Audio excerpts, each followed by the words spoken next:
Pues buenos días y saludos desde la isla de enfrente.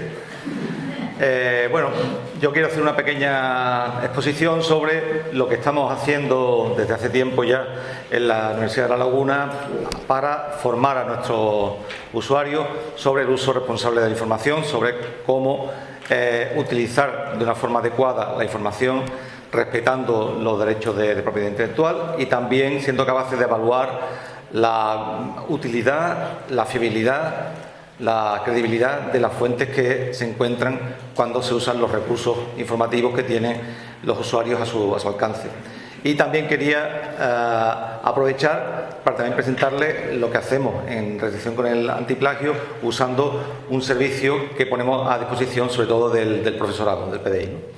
Entonces, bueno, pues nosotros lo que quería era mostrar las acciones que desarrolla la biblioteca para promover entre el alumnado la importancia de respetar la propiedad intelectual evitando el plagio, la necesidad de evaluar la calidad y fiabilidad de la información que se localiza en Internet, los riesgos que conlleva el uso de herramientas de inteligencia artificial, porque también hemos metido últimamente un contenido sobre esta cuestión, y presentar, como decía, el servicio antiplagio. Bueno, desde hace ya casi 20 años la Biblioteca de la Universidad de La Laguna desarrolla un programa de formación para sus usuarios en los distintos niveles. Tenemos una formación para alumnado de primer grado, de cuarto grado, para alumnado de posgrado y doctorado y también para el PDI. Entonces, básicamente lo que se trata con esta formación, que se desarrolla de forma online utilizando el campo virtual de la universidad, es darles algunas pautas sobre cómo usar los recursos de información que tienen a su disposición, tanto los libres como los que son suscritos por la Universidad de La Laguna, cómo hacer búsquedas lo más adecuadas posibles para que los resultados sean lo más ajustados a sus necesidades, cómo evaluar esos resultados que obtienen y cómo elaborar la información para obtener como resultado los trabajos académicos o trabajos de investigación. Y como decía, pues últimamente también hemos metido un contenido sobre el uso de la inteligencia artificial, tanto los aspectos positivos como negativos. Bien, dentro de estos contenidos que existen en nuestros cursos hay un apartado dedicado a la evaluación de sitios web, dado que somos conscientes de que a pesar de que la universidad ofrece a sus usuarios una cantidad enorme de recursos que tienen calidad por sí mismos, porque somos conscientes de que han sido elaborados por personal especializado, todos son la base de datos, la revista científica. Sin embargo, hay que reconocer que Internet en general sigue siendo una fuente muy usada especialmente por los estudiantes, ¿no? Entonces, bueno, pues les damos unas pequeñas pautas sobre cómo reconocer qué sitios web tienen mayor calidad, son más fiables a la hora de utilizarlo como fuente para sus trabajos, ¿no? Entonces, aquí ofrecemos una pequeña guía, que no la solía poner, pero en la que les explicamos qué criterios pueden seguir para evaluar la calidad de un sitio web, y también le ofrecemos un modelo de una ficha, una especie de guía en la que se les plantea una serie de preguntas que se deberían hacer a la hora de evaluar un sitio web y un poco decidir si se ajusta o no a cada una de esas cuestiones. Evidentemente no se trata de que cada vez que vayan a entrar en un sitio web tengan impresa la ficha y vayan, sino simplemente un poco que sean conscientes de que ese tipo de preguntas son las que hay que hacerse cuando uno entra en un sitio web, localiza una fuente de información que no hay que asumirla tal cual, sino que hay que plantearse cuestiones como la que acaba de contar la compañera sobre quién aparece como responsable, si está actualizado, si aparecen fechas, si aparecen referencias. Entonces, bueno, son unas pequeñas pautas que son casi de sentido común, pero muchas veces si uno no lo ve de forma expresa, a lo mejor ni se nos ocurre, ¿no? También ofrecemos a nuestro alumnado en estos cursos pautas sobre cómo citar la información. Es decir, es importante a la hora de ser responsable cuando usamos información, citar de dónde la hemos obtenido, ¿no? No se trata simplemente de encontrar las fuentes más fiables, con mejor credibilidad, sino que cuando las citamos, o sea, cuando las utilizamos, tenemos que indicar que la hemos tomado de otra fuente. Y para eso existen las citas, ¿no? Entonces, bueno, pues les comentamos todo lo que es la honestidad académica, lo que es el derecho, la propiedad intelectual, el respeto a esos derechos y cuáles son las formas más adecuadas de reconocer esos derechos, que es la cita. Aquí, por ejemplo, uno de los materiales que usamos, pues, ¿cuándo debo citar?, ¿no? Distinguir que hay tipos de información que se debe de citar y otras que no es necesaria. Bueno, pues un poco aquí una pequeña instantánea para poder tomar la decisión en cada caso, ¿no? También les ofrecemos acceso a una guía que tenemos hecha y que está en abierto sobre cómo citar, en qué consiste la cita, qué diferencia entre una cita y una referencia y sobre todo esto, como está dirigido a alumnado universitario, pues el uso de los distintos estilos de cita que existen y que en muchos casos son obligatorios en las distintas disciplinas, ¿no? Por ejemplo, pues en el caso de la psicología, las normas APA son obligatorias, ¿no? Entonces ya no se trata simplemente de aconsejar, sino que realmente tienen la obligación de usar ese tipo de citas cuando elaboran sus trabajos. Entonces, bueno, es algo bastante útil, aunque también les ofrecemos información sobre todas aquellas aplicaciones que ya existen que te permiten incluir un formato de cita cuando haces un trabajo sin necesidad de memorizar cómo se pone el autor, dónde se pone la fecha, pero bueno, en cualquier caso es importante que tengan la referencia de que existen esos formatos para que cuando vayan a elaborar sus trabajos lo utilicen, ¿no? Como comentaba antes, también recientemente hemos incluido un apartado dedicado a la inteligencia artificial, que tiene dos vertientes, digamos. Por una parte, explicamos en qué consiste la inteligencia artificial, cómo funciona, qué aplicaciones prácticas puede tener en el trabajo universitario, cómo lo pueden usar de forma positiva para elaborar un trabajo universitario, para mejorar la eficiencia de su estudio, de su trabajo, pero también para que sean conscientes de los peligros que conlleva el uso de la inteligencia artificial, porque, bueno, como ya se ha comentado antes, esos sesgos que los tenemos nosotros mismos también los tiene la inteligencia artificial. Entonces, pues les explicamos, sobre todo en el caso de los riesgos, pues el debilitamiento del pensamiento crítico. Cuando nos fiamos demasiado, pensamos que la inteligencia artificial lo sabe todo y lo que nos ofrece es una respuesta incontestable, estamos renunciando a nuestro pensamiento crítico. La información puede ser errónea, puede estar desactualizada o ser falsa.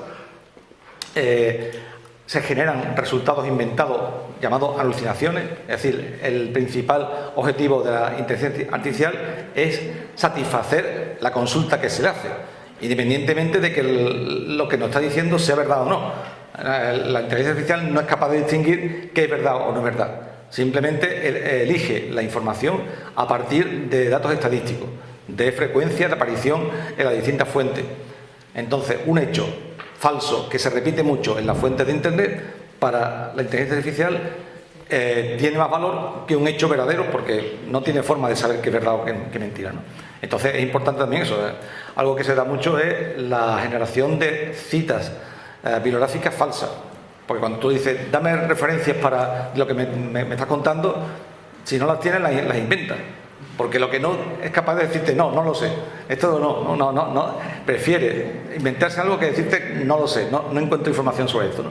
Entonces es muy importante tener en cuenta esto y no fiarse automáticamente de todo lo que nos dicen, ¿no? También el tema de la integridad académica y el plagio. Es decir, muchas veces la inteligencia artificial nos puede dar información que está tomada de una fuente, y si tú no sabes que es una fuente, estás utilizando información que no es tuya y no la estás citando porque ni siquiera eres consciente. O bien lo puedes hacer simplemente porque es mucho más rápido, ¿no? Entonces hay que ser consciente de que incluso la inteligencia artificial hay que citarla. No podemos decir, bueno, como esto me lo ha dicho ChatGPT, no tengo por qué decir que me lo ha dado, ¿no? También hay que ser honesto en ese sentido. Y, por supuesto, la reproducción de sesgos y prejuicios. Es decir, como decía, igual que pasa con la información falsa, pues también reproduce los sesgos y los prejuicios que se repiten en las fuentes de las que toma la información la inteligencia artificial. Entonces, es muy importante siempre que cuando usamos estas herramientas seamos conscientes de todos estos problemas y estos peligros. Bien, y ya por último, lo que quería comentarles que en el tema de la lucha contra el plagio, de evitar que el alumnado plagie directamente la información sin un trabajo previo o propio de elaboración, pues desde hace ya unos años tenemos una herramienta contratada, es un servicio de pago y que ponemos a disposición del PDI con la función de que el PDI pase por esta herramienta los trabajos, tanto los que entregan los alumnos como también los mismos trabajos que ellos mismos elaboran, porque ya cada vez más las revistas académicas están pidiendo que los trabajos que se envían para publicar vayan acompañados de un informe que certifique que el artículo, el trabajo, no tiene un porcentaje inaceptable de coincidencias con otras fuentes, ¿no? Entonces, bueno, el servicio consiste en que nosotros pues, tenemos dos modalidades: o bien el PDI nos pide a nosotros que subamos a la herramienta los trabajos que nos mandan, que por ahora en ese sentido solo estamos admitiendo los TFG, los TFM, los artículos o los libros, las publicaciones académicas del PDI, no admitimos trabajo de clase. O bien el PDI se da de alta en la herramienta e interactúa con la herramienta sin intervención ya después de la biblioteca, ¿no? Entonces la biblioteca o bien se encarga de subir los trabajos si nos lo piden, o bien se encarga de dar de alta al PDI y ya después el PDI pues interactúa de forma autónoma con la herramienta. Entonces, bueno, aquí un poco pueden ver cómo darse de alta, cómo solicitar un informe. Esto es un poco el resultado que da la herramienta, es decir, tú subes un documento y el documento te devuelve un informe en el cual resalta con distintos colores con qué fuentes tomadas de internet o de la misma base de datos de documentos que va creando conforme otras personas van subiendo sus trabajos, pues con cuáles han encontrado coincidencia, marca cuál es la coincidencia, de forma que la persona que ha solicitado el informe después pueda evaluar, bueno, esta coincidencia es legítima o no. Por ejemplo, si la coincidencia consiste en un párrafo que es la reproducción de una norma legal, pues es normal que coincida con otros trabajos, porque eso hay que no se puede parafrasear una ley, ¿no? O bien pueden ser frases comunes, en fin. Una cosa que siempre le decimos es que no se fíen nunca exclusivamente del porcentaje de coincidencia que les da la herramienta. Hay que evaluar después, hay que revisar el trabajo completo, ver dónde ha marcado la coincidencia, y es el mismo profesor o profesora quien tiene que decidir si esas coincidencias son legítimas o no, si son fruto de la misma dinámica de redacción de un trabajo, o bien si son efectivamente copiadas y pegadas de otro sitio sin mencionar la fuente, ¿no? Y desde hace ya relativamente poco, desde el año pasado, también existe la posibilidad de generar otro informe de coincidencia con la inteligencia artificial. Es decir, la herramienta Turnitin te puede decir si parece que partes de ese trabajo han sido generadas por inteligencia artificial. Esto es bastante cuestionable. Evidentemente, ellos mismos dicen que no es muy seguro que todo lo que aparezca ahí sea realmente, porque es una cuestión de porcentaje, ¿no? Es decir, la herramienta que dice, bueno, este tipo de redacción es la que suele hacer la herramienta de inteligencia artificial cuando elabora sus respuestas, ¿no?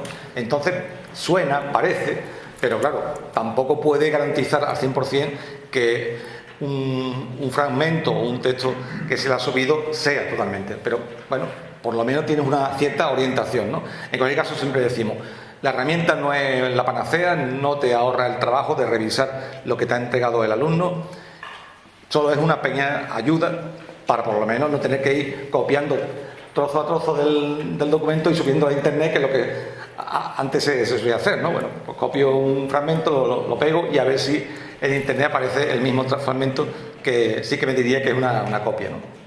Entonces, bueno, hemos hecho una guía sobre el uso de esta herramienta que resulta bastante útil para nuestros profesores. Bueno, ya he comentado algunas de estas cuestiones, ¿no? El programa compara cadenas de caracteres señalando las coincidencias de un trabajo con otro. No dice si esas coincidencias constituyen plagio, simplemente dice qué porcentaje de coincidencia ha encontrado. No hay establecido un porcentaje a partir del cual se puede decir que un texto está plagiado o no. Eso también nos dice, bueno, y si tiene un 20% de esos plagios, pues depende de las coincidencias, míralo, ¿no? Corresponde al director de tesis o personal que supervisa decidir si las coincidencias son plagio o son coincidencias legítimas. Y en cualquier caso, lo que sí estamos viendo es que el uso del programa tiene un efecto disuasorio en el alumnado. Es decir, el hecho de que el profesor le diga, miren, tengan en cuenta que vamos a pasar sus trabajos por esta herramienta, ya hace que tengan más cuidado. Entonces, bueno, aunque solo sea por eso, ya tiene un efecto positivo, ¿no? Y bueno, ya para terminar, lo que sí estamos considerando para el próximo curso académico es revisar nuestro modelo de formación en competencias digitales, especialmente en los niveles de primero y cuarto de grado, para ofrecer consejos y herramientas que ayuden a identificar y combatir la desinformación.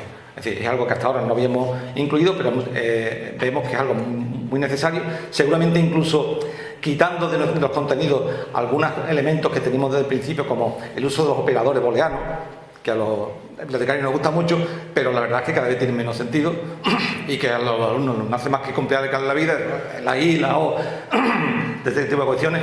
Pues seguramente vamos a reducir ese tipo de contenidos que son más clásicos y vamos a aumentarlo con el uso de la desinformación, porque creemos que es lo más importante hoy en día, ¿no? En cualquier caso, el problema que siempre nos encontramos con estas cuestiones, tanto como la inteligencia artificial como la desinformación, es que es muy difícil estar al día. Es decir, estamos seguros de que vamos a preparar un contenido para el curso y a los 2 meses se nos va a quedar obsoleto.